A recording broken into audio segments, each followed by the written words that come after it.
You get the idea. Hands-on examples of the concepts of using policies to state the way and the intent that management wants to go. These are examples that you'll memorize for your test. So let's see how well you were listening. Enterprise security policies are considered what? Technical guidelines, non-technical management controls, non-technical administrative controls, or logical administrative controls. What do you think?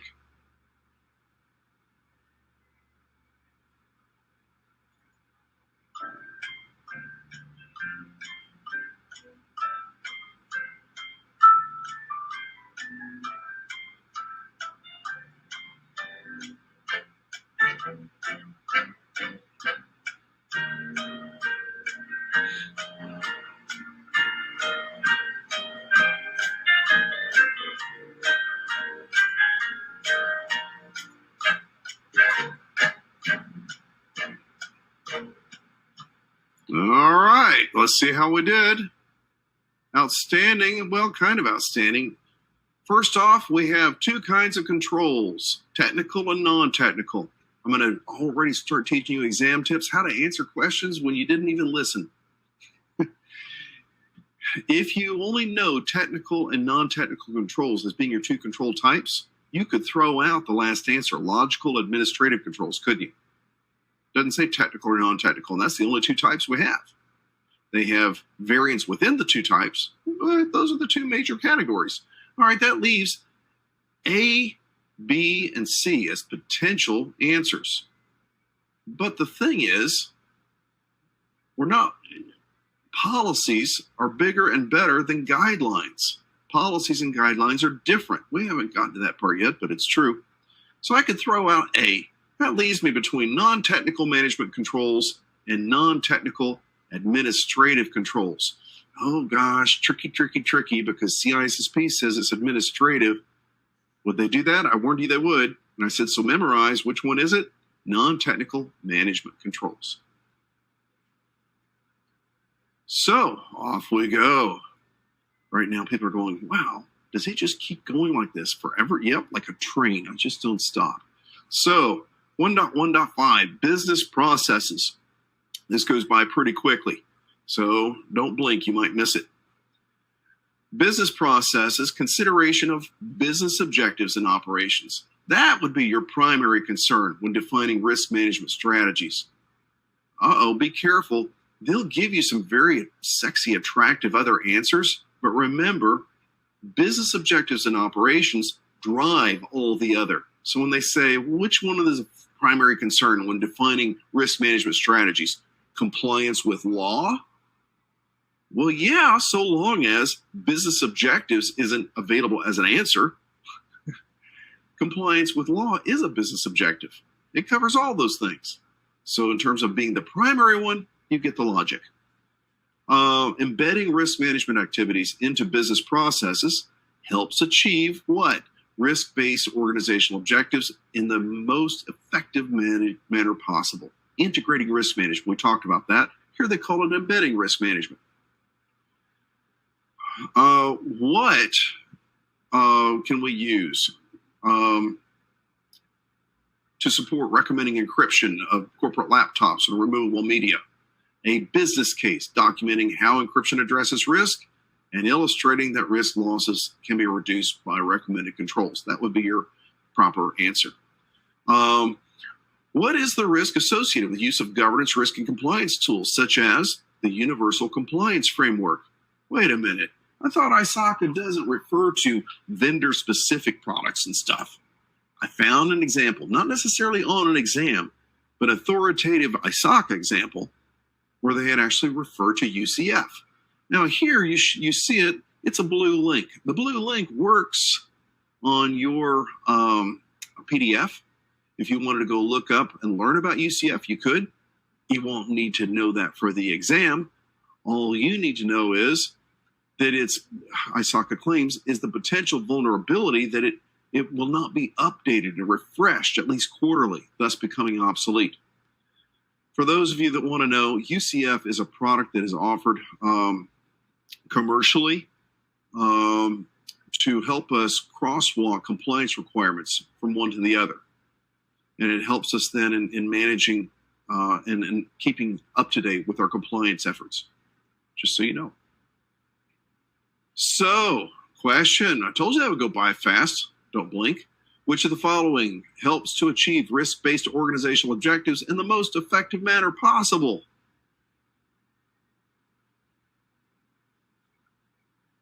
You have 30 seconds to think of your answer.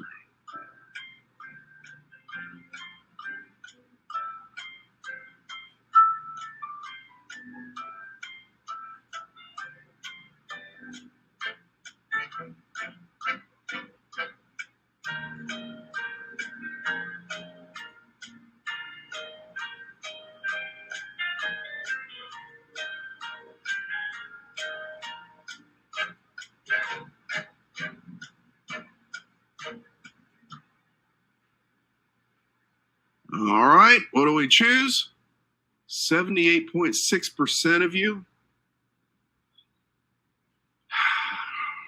Now understand, it's about just follow my guidance and memorize what I told you to memorize. These are all nice looking answers, aligning key risk indicators to key performance indicators, aligning key risk indicators to key control indicators, aligning key risk indicators to key performance objectives.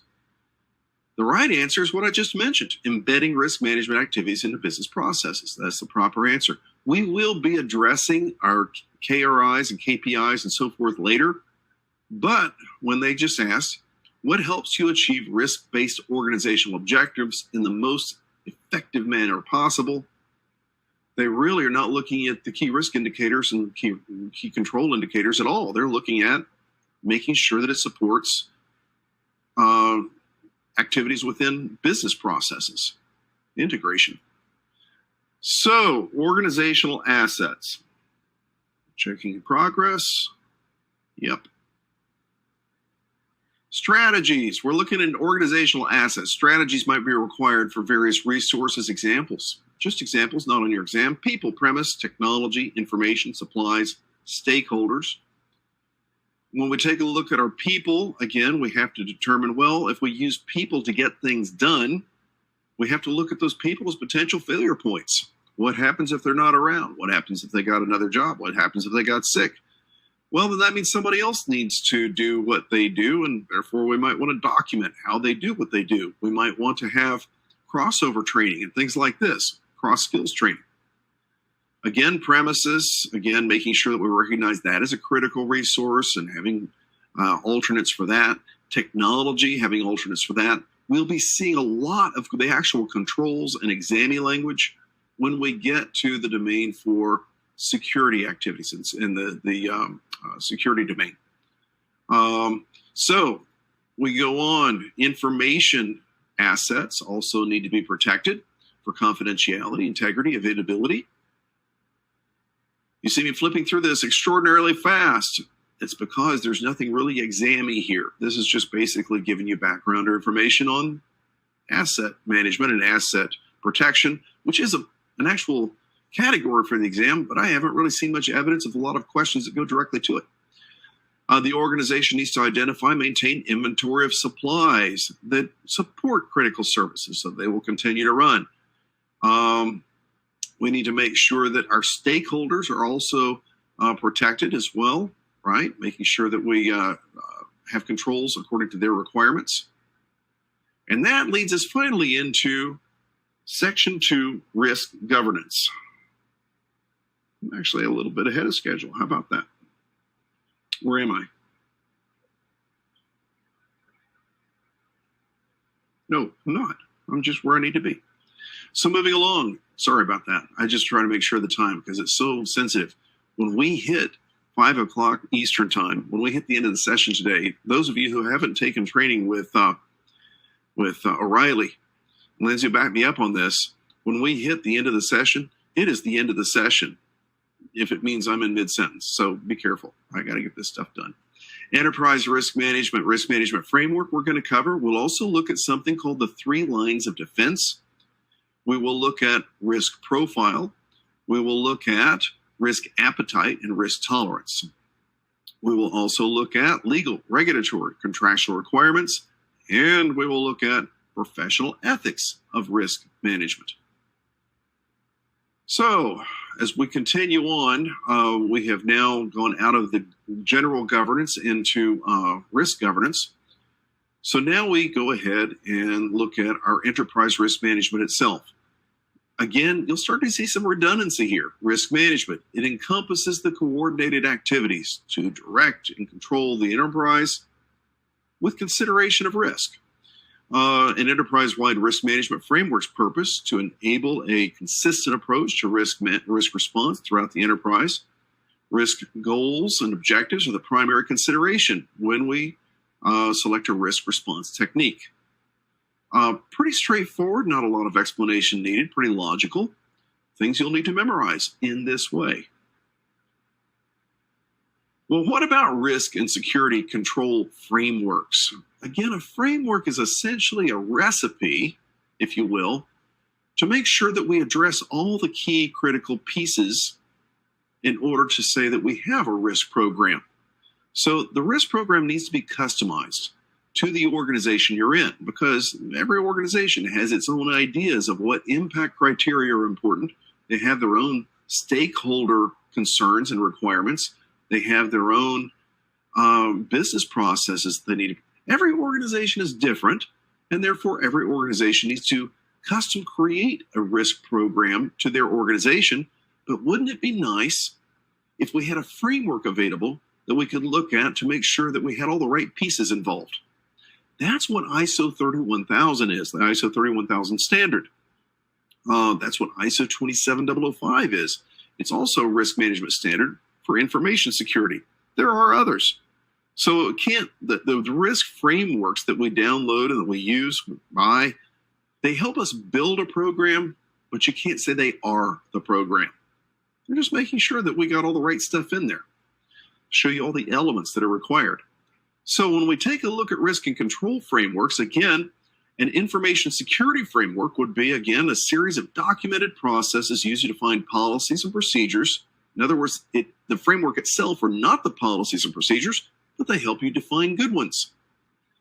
Again, getting good policies and procedures for implementation, ongoing management of information security controls. A security control framework outlines the organization's approach to security, including a specific list of security processes that are necessary, procedures, and solutions that are actually used. Again, the frameworks are essentially a recipe or a blueprint for building your own custom security program to manage the risk that you have at your organization, reducing the vulnerabilities that you have at your organization. Again, security pros utilize these frameworks to define, prioritize tasks for building security into an organization. Again, very customized to your organization's unique security problems. Again, not on your exam, but just kind of giving you a heads up as to what I'm talking about. You can use the ISO 31000 standard as a framework to build your own organization's risk program. If you are interested in knowing more about that, it turns out coming up here on O'Reilly, I've got an ISO 31000 risk class that I'll be teaching that I highly recommend. It's really solid. I can teach you good things and not have to make excuses why I'm teaching you stuff just to memorize for the test. It's nice. So take a look at that. Again, if you already have a subscription, why not? It's an excellent program. It'll also support what you're doing here. So it actually is on target and actually relevant. Again, if you wanted something else too, you can take a look at Certified InfoSec's website. It actually has a free webinar on ISO 31000 Enterprise Risk Management. No registration required. It's not a gimmick that way. It's not an infomercial. It's the actual introduction to the course. Also, other frameworks. NIST, National Institute for Standards and Technology, which is the U.S. agency for the U.S. government, metrology agency. They have a whole 800 series for managing risk and controls that you can look at. Again, freely available, very technical with many things. You can also look at ISO 27000 standards. Again, there's an introduction available for that on our website. You can look at common criteria. No introduction available on CIS's website, but again, it's a nice ISO standard 15408 for risk controls.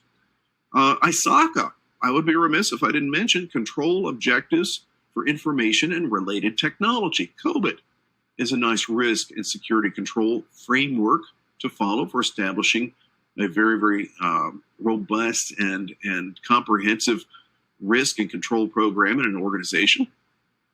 So having given you some background, let's get into the exammy tips.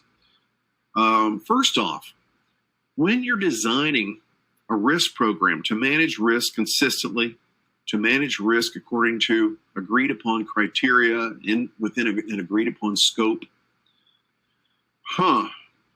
we can't do that according to our own expectations alone, because, if you're manufacturing baby cribs, shouldn't we find out what the law thinks safety should look like before we design our own requirements?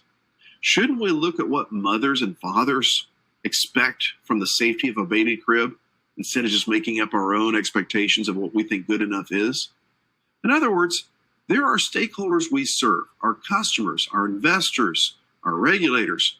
They're the ones that tell us the minimum that we have to be when it comes to how good.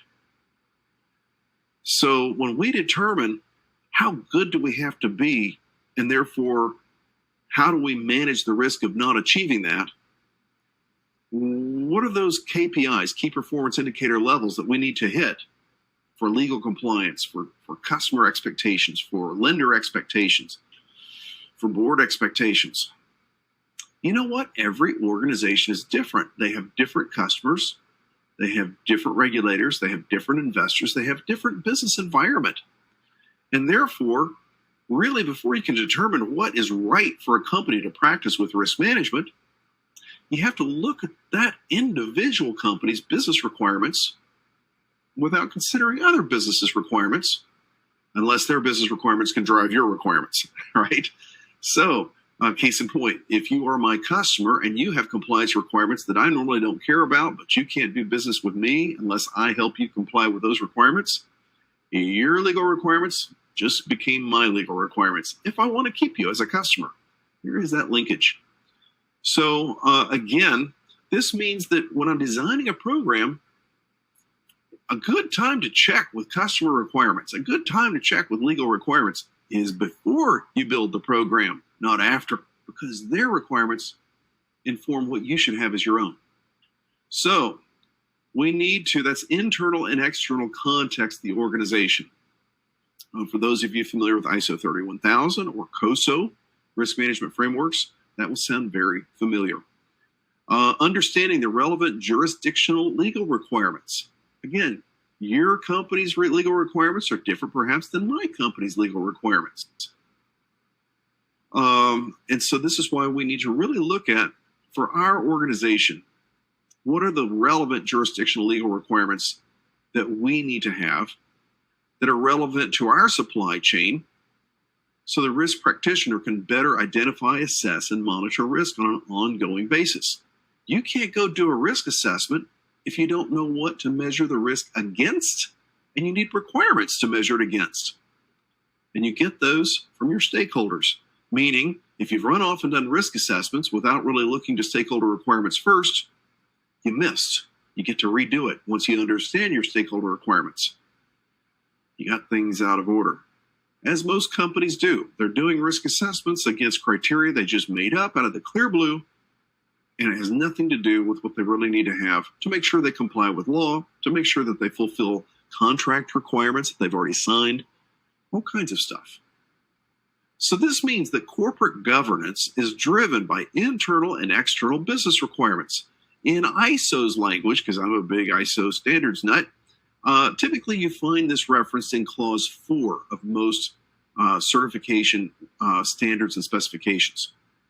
So this means that we need to look at the requirements of our suppliers, employees, regulators, creditors, shareholders, and board members to really know what our requirements that we're going to operate by should look like. So that's the backgrounder that you're not tested on. The stuff you are tested on, well, it has those funny looking bullets in front of the things. Defining the context and purpose of the program must be completed when? Well, not at the end of developing a risk management program. It's what drives your risk management program. So during the initial stages, stakeholders directly or indirectly determine a risk response. So gaining participation of relevant stakeholders is necessary to make sure your risk program is effective. If I want to make my risk program protect your child according to your safety expectations, I have the responsibility to ask and check and research, but you have the responsibility to tell.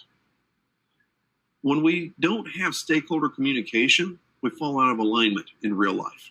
That's what this is pointing to, and this is why I have new respect for the CRISC certification. It's really actually touching on some real-world good principles. So enterprise risk management.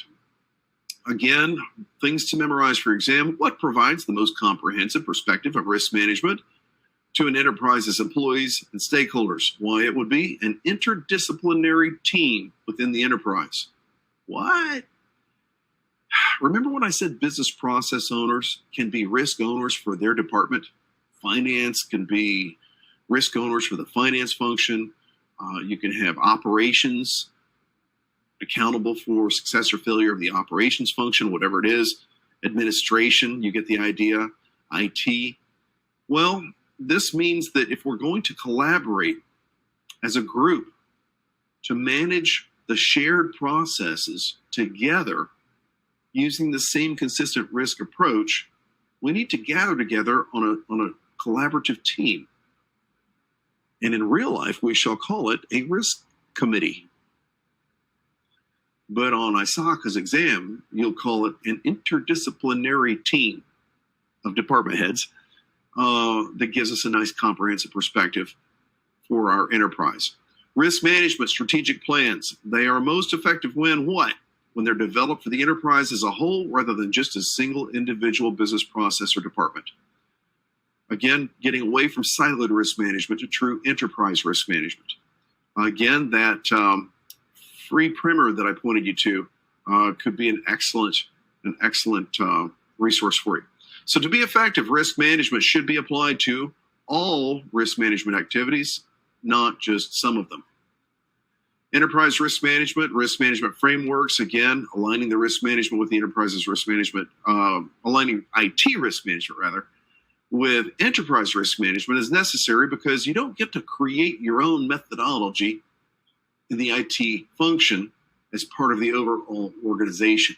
So the organization itself should have an enterprise risk management program. And then even though IT will be managing risk and finance will be managing risk, we should be managing it in the methodology we inherited from the organization's enterprise risk program, is what they're trying to say there.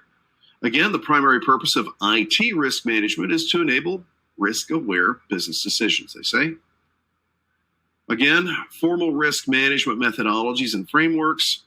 Again, best practices of risk management says that we should be trying to develop consistent, repeatable ways of doing this, having risk assessment methods for IT systems and process that are determined at a higher level by corporate governance risk managers.